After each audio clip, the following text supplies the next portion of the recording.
Hello बच्चों, मैं श्रीमती प्रेम परिहार, सहायक आचार्य, राजकीय बांगड़ महाविद्यालय डीडवाना और ऑनलाइन क्लास की श्रृंखला में आप सबका पुनः स्वागत है।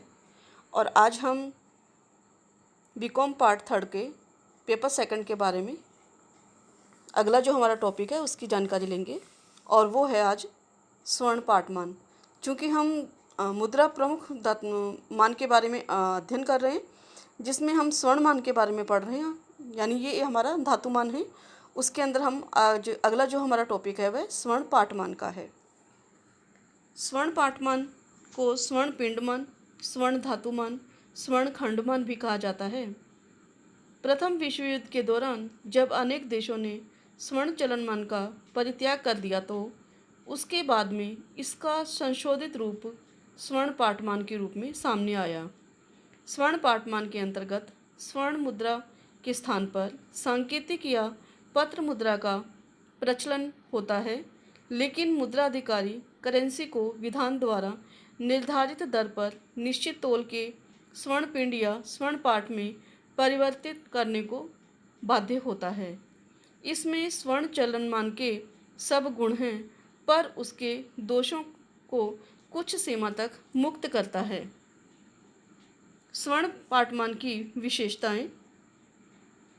स्वर्ण पाठमान के अंदर स्वर्ण के सिक्के चलन में नहीं होते, बल्कि उनके स्थान पर सांकेतिक या पत्र मुद्रा चलन में रहती है। स्वर्ण मूल्यमापक तो रहता है, परंतु विनिमय के माध्यम का काम नहीं करता है। स्वर्ण मुद्रा चलन में न रहने से मुद्रा की ढलाई या टंकण का कोई प्रश्न ही नहीं उठता। सांकेतिक या पत्र मुद्रा को पूर्व निर्धारित दरों पर सोने की सलाखों यानी गोल्ड बार्स में बदलने का पूर्ण आश्वासन होता है। जनता जब चाहे तभी निश्चित मात्रा में स्वर्ण पाठ का क्रय विक्रय कर सकती है, पर यह क्रय विक्रय पूर्व घोषित न्यूनतम मात्रा से कम का नहीं होना चाहिए। चलन मुद्रा में इस चलन मुद्रा में इसके पीछे 100% स्वर्ण कोष नहीं रखा जाता, बल्कि एक निश्चित प्रतिशत में ही स्वर्ण कोष रखा जाता है। स्वर्ण कोष के आयात निर्यात पर कोई प्रतिबंध नहीं होता है, अर्थात स्वर्ण का आयात निर्यात स्वतंत्र होता है। भारत में 1927 में हिल्टन यंग आयोग की सिफारिश में इस स्वर्ण पाठमान को अपनाया गया था। स्वर्ण पाठमान के गुण।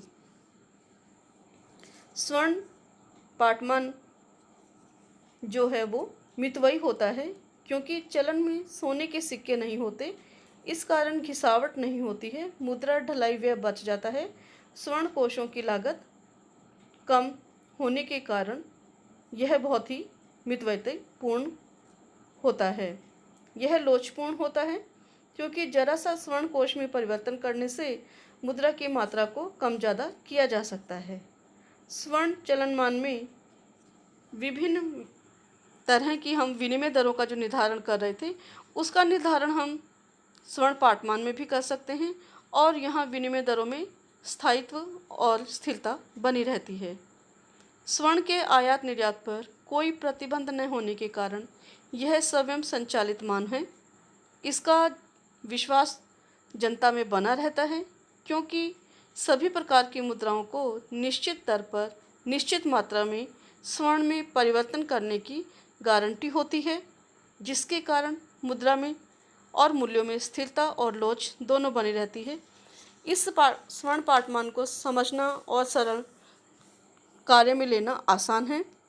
स्वर्ण का प्रयोग व्यक्तिगत लाभ के लिए नहीं होता, बल्कि सार्वजनिक लाभ के लिए होता है, क्योंकि स्वर्ण थोड़ी थोड़ी मात्रा में व्यक्तियों के पास नहीं, बल्कि बड़ी मात्रा के रूप में सरकार के पास जमा के रूप में रहता है। संकट काल में स्वर्ण का संग्रह व्यक्तियों की अपेक्षा सरकार के पास होना अधिक उपयुक्त और सरल प्रक्रिया होती है। यहाँ मूल्यों का स्थायित्व बना रहता है, क्योंकि एक निश्चित मात्रा में कोष जमा करके हम चाहे जितनी मात्रा के अंदर मुद्रा का निर्गमन करते हैं, तो यहाँ मूल्यों को स्थायित्व बनाए रखने में आंतरिक और बाह्य मूल्यों में नियंत्रण करने में मुद्रा अधिकारी अधिक स्वतंत्र रूप से सक्षम होता है। स्वर्ण पाठमान के दोष। यह भी अनुकूल समय का ही साथी है। संकट काल के समय हम इस पर निर्भर नहीं रह सकते। जनता के विश्वास में कमी हो जाती है, क्योंकि जब प्रचलित मुद्रा का आंतरिक मूल्य और बाह्य मूल्य में परिवर्तन हो जाता है किसी भी कारण से, तो ऐसी दशा में जनता का उस पर विश्वास नहीं होता है। चूँकि स्वर्ण चलनमान की अपेक्षा यहाँ मितव्ययता तो रहती है, परंतु अधिक मात्रा में जो स्वर्ण कोष है वो बेकार पड़ा रहता है, और ऐसी दशा के अंदर उस कोष की रक्षा करने पर भी हमें खर्च करना पड़ता है। तो मितव्ययता की जो बात है वो कपोल कल्पित हो जाती है। लोचता भी सीमित रहती है इसकी, और यह भी केवल धनिक देशों से ही पक्ष में रहता है, जबकि गरीब देश इसको हर समय नहीं अपना सकते। अगला मान जो है हमारा वह है स्वर्ण विनिमय मान। स्वर्ण चलनमान और स्वर्ण पाठमान अमितव्ययतापूर्ण होने के कारण स्वर्ण विनिमय मान जो है उसको काम में लिया जाने लगा, और यह प्रथम विश्व युद्ध के पूर्व भी प्रचलित में था, लेकिन 1932 के बाद विशेष रूप से यह लोकप्रिय हुआ। भारत में यह 1900 में स्थापित हुआ।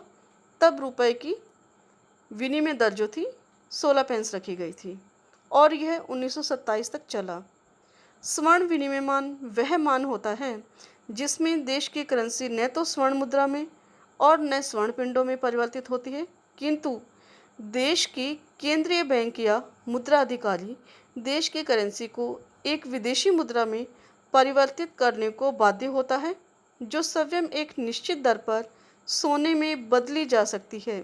अर्थात इसमें करेंसी का स्वर्ण से अप्रत्यक्ष संबंध रहता है। चूँकि हमने स्वर्ण पाठमान में पढ़ा कि वहाँ हम स्वर्ण की छड़ों में उस मुद्रा का मूल्य जो है परिवर्तित करके ले सकते हैं, लेकिन यहाँ सीधा उसमें स्वर्ण की जो है दरें हम परिवर्तन नहीं कर सकते हैं, बल्कि विदेशी मुद्रा के अंदर हम इसमें परिवर्तित करेंगे, और यह भी विदेशी मुद्रा के अंदर एक निश्चित दर पर ही बदली जाती है। यानी और वो विदेशी मुद्रा जो है उस पर निर्धारित होता है कि वह स्वर्ण की कितनी मात्रा में तय की गई है उसकी कीमत।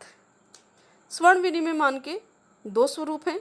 शुद्ध स्वर्ण विनिमय मान, जिसमें देश में स्वर्ण कोष बिल्कुल भी नहीं रखा जाता है, किंतु देश अपनी स्वर्ण संबंधी संपूर्ण आवश्यकताओं की पूर्ति के लिए विदेशी स्वर्ण कोषों पर आश्रित रहता है। दूसरा है मिश्रित स्वर्ण विनिमय मान। इसमें देश स्वर्ण कोष में अन्य स्वर्णमान देशों की मुद्रा या अल्पकालीन प्रतिभूतियां रखता है। स्वर्ण विनिमय मान की विशेषताएं। देश में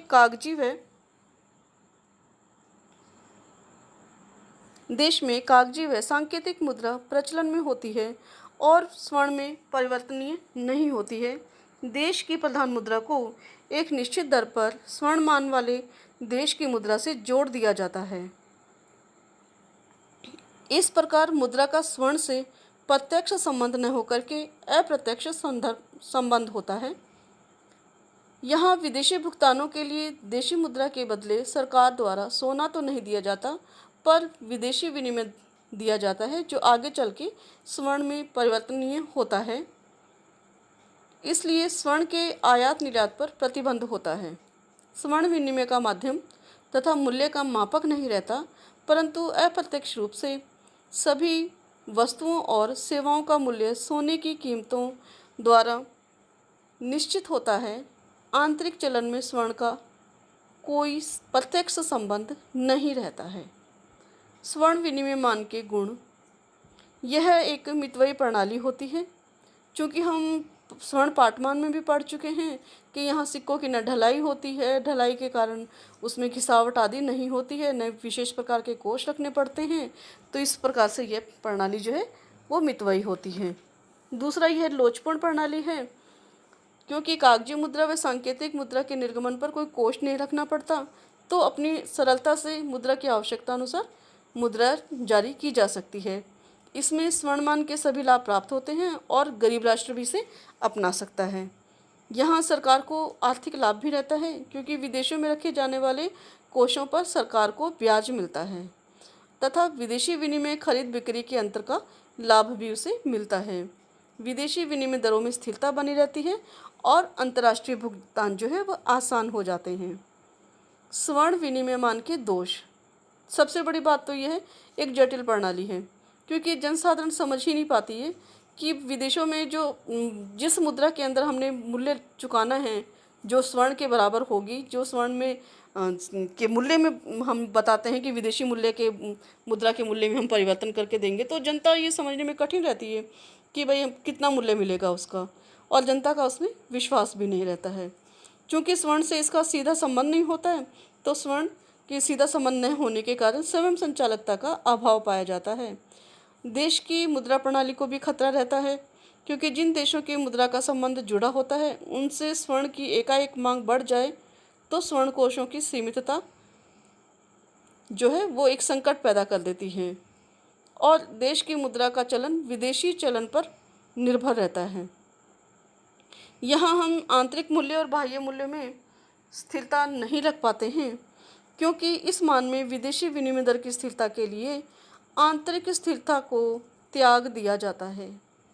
कोषों की क्षति का भय बना रहता है, क्योंकि जिस देश में सरकार स्वर्ण कोष रखती है, अगर वहाँ कोई दुर्घटना हो जाए, कोई बैंक फेल हो जाए या कोई मंदी का दौर आ जाए, तो वहाँ सरकार को कठिनाई बनी रहती है, सरकार के कोषों की हानि होना संभव होती है। यह प्रणाली बहुत अधिक खर्चीली है, इस कारण इसको अधिक समय तक अपनाना देश के बूते की बार की बात हो जाती है। और ऐसी दशा के अंदर हम स्वर्ण विनिमयमान की बात करें तो वर्तमान समय के अंदर इसे अपनाया जाना एक कठिन काम है, लेकिन फिर भी कुछ अर्थशास्त्री इसे स्वर्ण कोष रखे बिना, हम कहते हैं कि भाई बहुत सारी विदेशी भुगतान आसानी से कर सकते हैं। स्वर्ण के भुगतान के हेतु बाहर भेजने, उसके ढलाई की जोखिमें और परिवहन की व्यय आदि जो चीज़ें हैं उनसे हम बच जाते हैं, और ऐसी दशा के अंदर यह स्वर्ण विनिमयमान कुछ परिस्थितियों को देखते हुए उपयोगी भी सिद्ध रहा है। आगे इसके और हैं हमारे, जो हम अपने अगले वीडियो के अंदर पढ़ेंगे।